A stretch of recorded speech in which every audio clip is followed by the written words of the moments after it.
What's up, guys? Welcome back to the channel. In today's video we're going to talk about the ups and downs of habitat management, deer hunting, and what you can expect.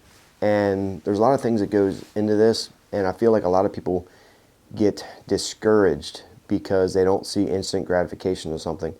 And one thing that I've always said is no matter what it is that you do, what you do this year benefits you next year within your habitat projects, deer hunting, attractability wise, bedding cover, whatever it is on your property that you're working on. Most times what you do this year benefits next year.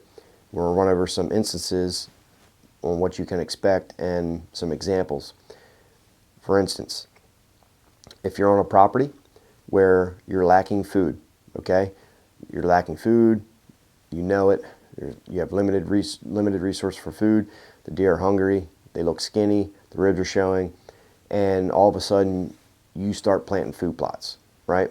You put a bunch of food plots in, you're trying to actually feed the deer, supplement their diet with a food plot program on your property, and guess what? You're not really going to see them benefits until the following year because you're providing that deer with all that food and nutritious crops in a manicured soil, manicured crops. You're providing that deer with tonnage and pounds of food. You may see a slight difference that first year. You might, depending if you're planting a spring or summer food plot or whatever, but you might see the ribs kind of fill in a little bit. But what really takes effect is when you feed them deer in areas, obviously it's going to change, because if you're already in an area that has tons of food and you're in ag country where the farmers are manicuring their crops and stuff, manicured soil, lime, fertilizer, all that, they're already feeding that animal a high quality food plot or feed tonnage per acre.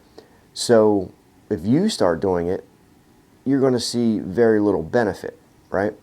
But if you're in an area that doesn't have a lot of ag and closed canopy forest, no food, and you start doing projects like that, that's where you see the big changes. It can happen. You can benefit the deer, and you start putting the food plots in the following, and you feed those deer spring, summer, fall into the winter months, and you give that deer extra nutrition leading into the winter, so where it doesn't get dragged down as much health wise going into that winter.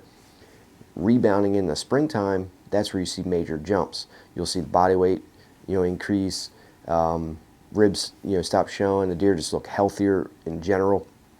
So again, planting that food plot just benefited you for the next year. Those deer have the ability to store those nutrients, especially minerals and stuff, in their body, and it can benefit them the following year. Another situation would be, say you work on a timber improvement on your property. You have a closed canopy forest, you're taking out a few trees here and there per acre. You're getting maybe 30, 40, 50% more sunlight into the ground. More sunlight you get down to the ground, the more regrowth that you're going to get with woody browse, forbs, briars, bushes, grasses, different types of forages like that.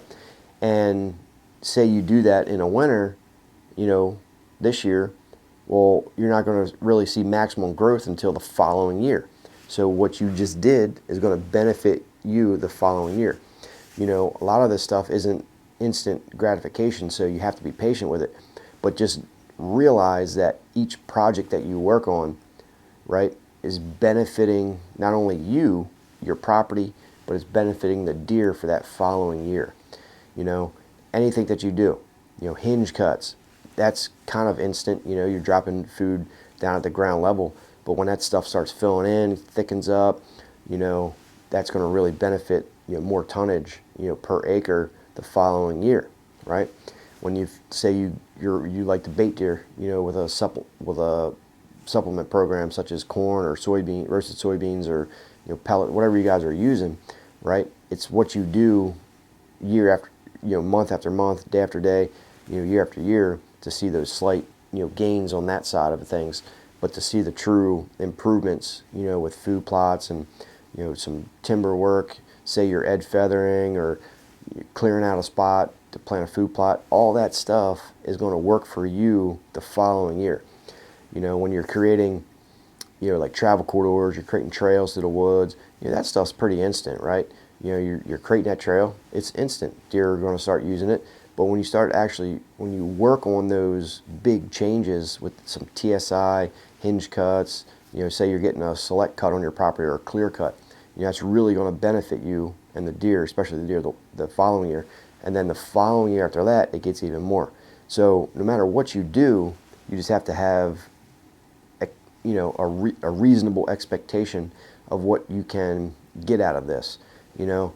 And I just see constant comments on social media where people did something and they're not seeing the benefit. Well, if you read what they did, such as a clear cut, or you know, they're planting food plots, they don't see any effect. Well, there's a lot of factors that go into that, but just realize, again, what you do this year is going to benefit you next year. Down in the comments down below, guys, let me know what projects that you're working on for 2022. We're in January. Let me know what you're working on. Let me know some of your goals, and we'll discuss it down in the comments. Give the video a thumbs up. Subscribe if you guys are new. I'll see you on the next video, guys. Take care.